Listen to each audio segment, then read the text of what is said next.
নমস্কার, welcome to geopolitics. Now recently Iran ও Kenya ভারতের জন্য ভিসা ফ্রি এন্ট্রি লাগু করেছে। হ্যাঁ, আমি সত্যি বলছি, শুনতে একটু অবাক লাগলেও এটাই সত্যি। মালয়েশিয়া, ইন্দোনেশিয়া, শ্রীলঙ্কা ও থাইল্যান্ডের পর এবার এই দুটি দেশে ভারতীয়দের যাতায়াত ও ভ্রমণের জন্য কোনো প্রকার ভিসার প্রয়োজন হবে না। কিন্তু প্রশ্ন হচ্ছে, ইরান আর পাকিস্তানের সম্পর্ক এত ভালো হওয়া সত্ত্বেও তারা শুধু এই সুবিধা ভারতকে কেন দিল? দেখুন, বিশ্ব রাজনীতিতে যার সাথে যার সম্পর্ক যত ভালোই হোক না কেন, সব দেশই আগে নিজ দেশের স্বার্থের কথা চিন্তা করে। তাই ইরানও তার ব্যতিক্রম নয়।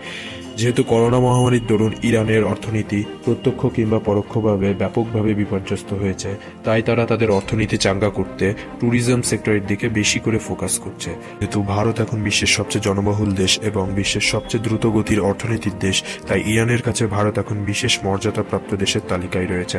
অপরদিকে ইরানের সাথে পাকিস্তানের সুসম্পর্ক থাকলেও তারা পাকিস্তানকে এই সুবিধা দেয়নি, কারণ আপনারা এখন বিভিন্ন নিউজ মিডিয়াতে অলরেডি দেখেছেন যে পাকিস্তানের অর্থনীতি কি বেহাল দশা।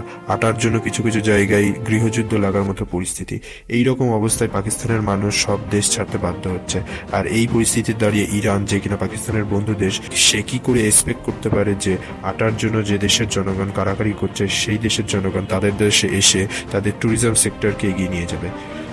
এছাড়াও ইরান বাদে বাকি যে 5টি দেশ ভারতীয়দের জন্য ভিসা ফ্রি এন্ট্রি দিয়েছে, এর পেছনে ভারতের জিও পলিটিক্যাল স্ট্র্যাটেজি বিশেষভাবে গুরুত্বপূর্ণ ভূমিকা পালন করেছে বলে মনে করা হয়।